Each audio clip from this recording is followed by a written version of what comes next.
Cordial saludo para todos. En esta oportunidad vamos a estar hablando de la ley 1010 de 2006, que es la ley en contra del acoso laboral. Con la expedición de la ley 1010 del 2006, el legislador busca prevenir, corregir y sancionar el acoso laboral en Colombia.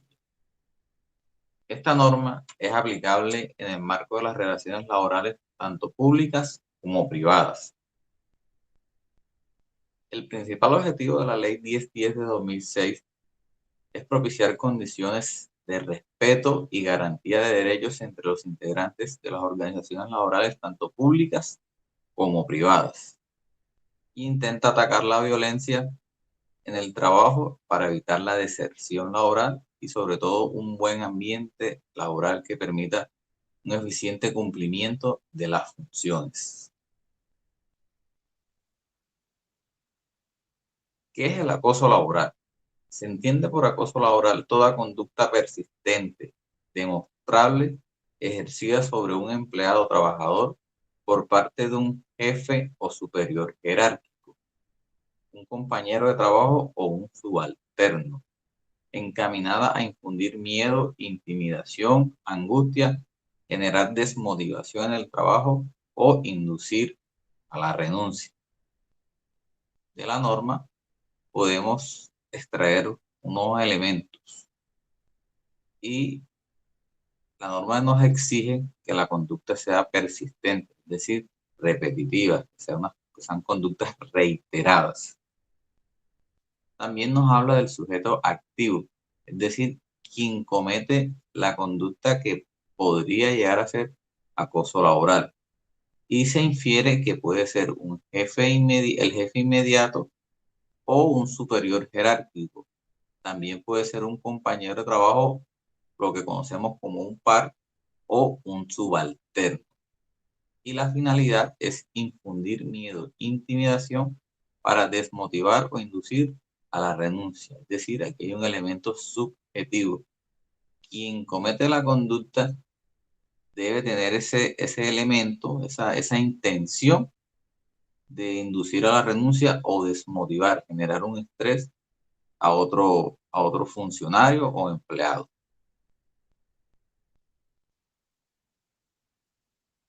La norma también nos habla de unas modalidades de acoso laboral. Entre ellas están el maltrato laboral, que son todas aquellas conductas de violencia física o moral en contra de la persona o de sus bienes. Por ejemplo, la injuria, la calumnia y, por supuesto, los golpes, maltrato físico. La persecución laboral es otra modalidad de acoso y se define como todas esas conductas reiteradas y arbitrarias con el propósito de inducir a la renuncia del empleado o trabajador.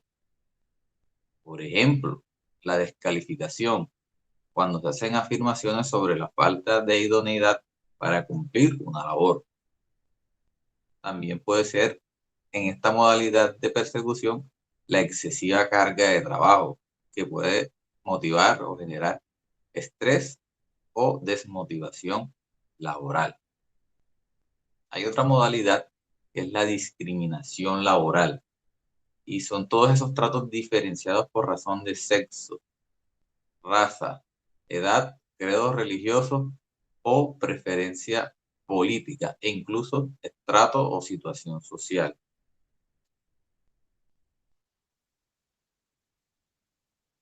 Entre otras de las modalidades de conducta que constituyen acoso laboral está el entorpecimiento laboral. Son todas estas acciones que obstaculizan el cumplimiento de la labor, la hacen más gravosas o tardía, la retardan el cumplimiento de la labor, con perjuicio para el trabajador o empleado. Por ejemplo, inutilizar elementos de trabajo, dañar un computador, sustraerle partes, dañar la memoria de este. Todas esas conductas entorpecen el cumplimiento de las funciones. La inequidad laboral es otra modalidad de acoso. son todas aquellas asignaciones de funciones con menosprecio del trabajador, es decir, una repartición inequitativa de la carga de trabajo. La desprotección laboral es otra modalidad de acoso laboral y se define como toda conducta tendiente a poner en riesgo la integridad y la seguridad del trabajador mediante órdenes o asignación de funciones sin el cumplimiento de los requisitos mínimos de protección y seguridad para el trabajador. Pongamos el ejemplo de un hospital público que al personal de la salud se le ordena trabajar en urgencias y no se le brindan los elementos de protección adecuados, no se le dan tapabocas, no se le dan guantes, y ante esta situación no se le brinda elementos de bioseguridad adicionales.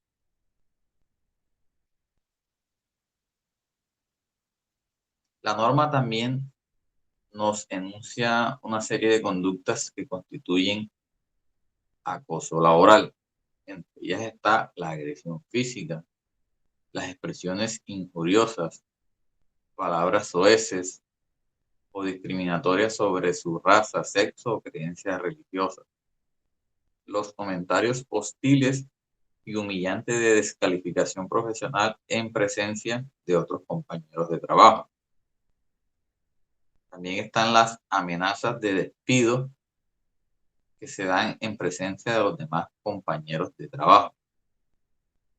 Cuando se presentan múltiples denuncias disciplinarias por parte de los sujetos activos del acoso y que estas denuncias sean temerarias, es decir, que no tengan fundamento, que el proceso disciplinario demuestre que lo son, que tienen este carácter de temeraria, es de denunciar por denunciar sin tener ningún tipo de prueba.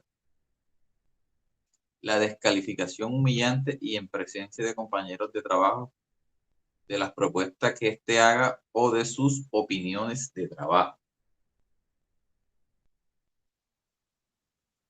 También están las burlas sobre la apariencia física o la forma de vestir que se hagan de manera pública.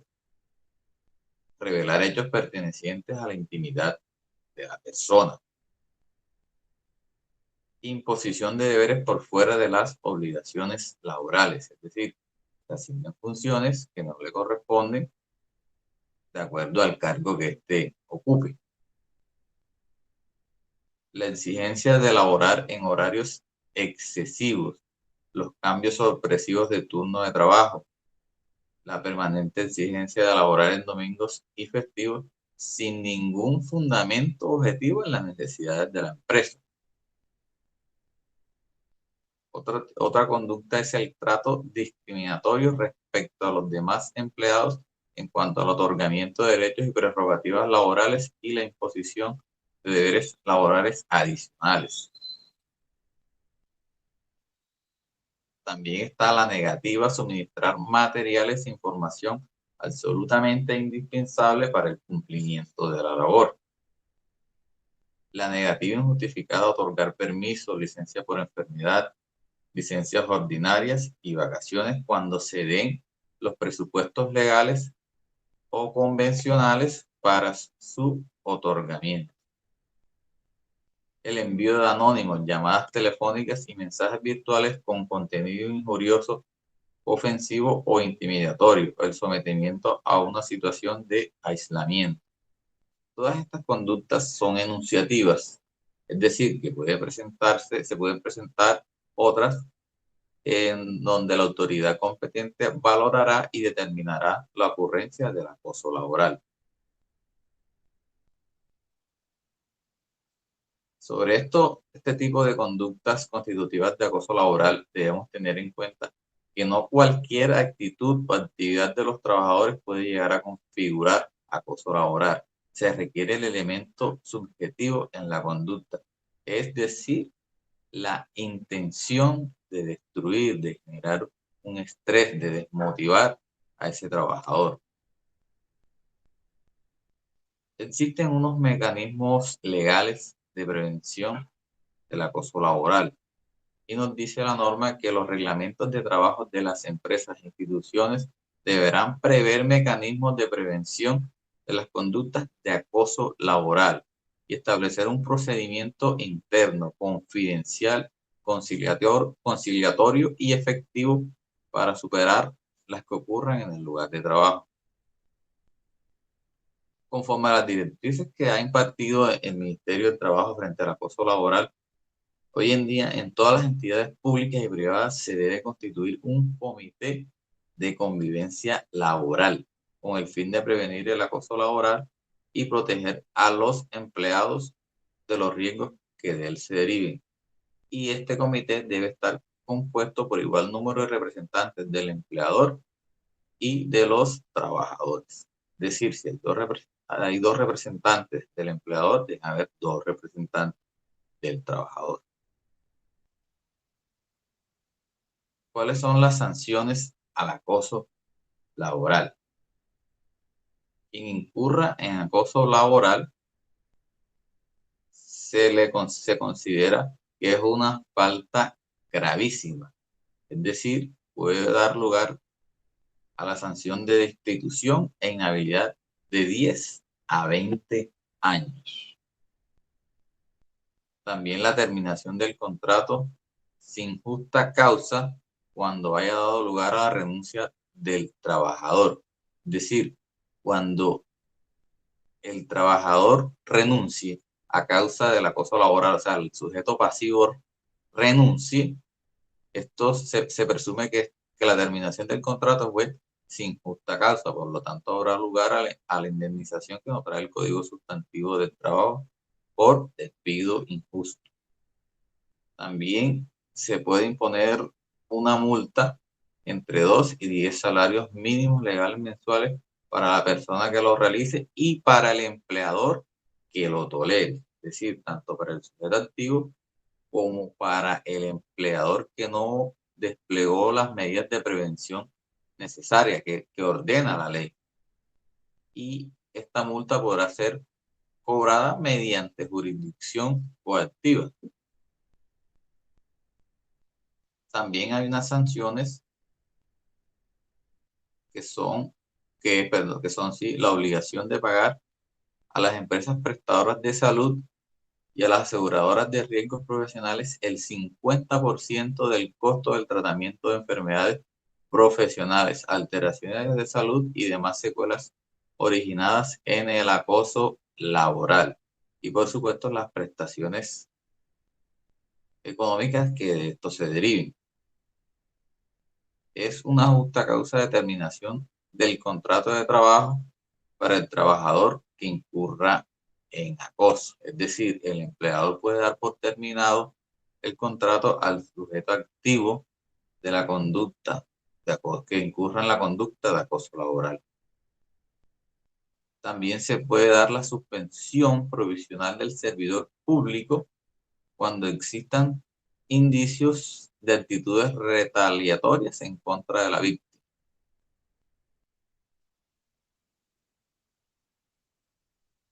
Hay unas garantías que dispone la ley a favor del denunciante y la ley 1010 establece que la terminación unilateral del contrato de trabajo o la destitución de la víctima del acoso laboral que haya denunciado será ineficaz y no tendrá efecto cuando se profieran dentro de los 6 meses siguientes a la petición o queja.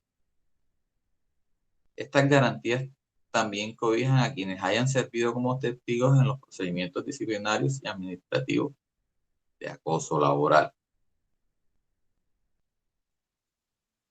Pero ¿quién es el competente para imponer estas sanciones? Bueno, aquí se pueden presentar varios casos. Cuando la víctima del acoso sean trabajadores o empleados particulares, corresponde a los jueces del trabajo con jurisdicción en el lugar de los hechos adoptar las medidas sancionatorias. Cuando la víctima del acoso laboral sea un servidor público, la competencia para conocer de la falta disciplinaria corresponderá al Ministerio Público, es decir, a la Procuraduría General de la nación o a las defensorías del pueblo. Cuando se trata de un funcionario de la rama judicial, es decir, puede ser un juez, la competencia para conocer de la falta disciplinaria corresponde a la sala jurisdiccional disciplinaria de los consejos superiores o seccionales de la judicatura. Y bien, por último, el tema de la caducidad, es decir, la oportunidad que tiene el sujeto pasivo o la víctima de acoso laboral de interponer la respectiva queja o denuncia.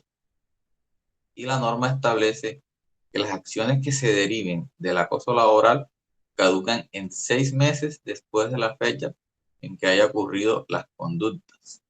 Aquí hay que notar que cuando las conductas sean de tracto sucesivo, o sea, se desplieguen en el tiempo, se contará a partir de la ocurrencia de la última conducta que lo pueda llegar a configurar. Sobre este tema también los invito a consultar el material de apoyo y cualquier duda también estaremos prestos a absorber en los encuentros que se programen e incluso también por correo electrónico podemos estar en contacto y estaremos siempre a sus órdenes para despejar las dudas que puedan generarse. Muchas gracias.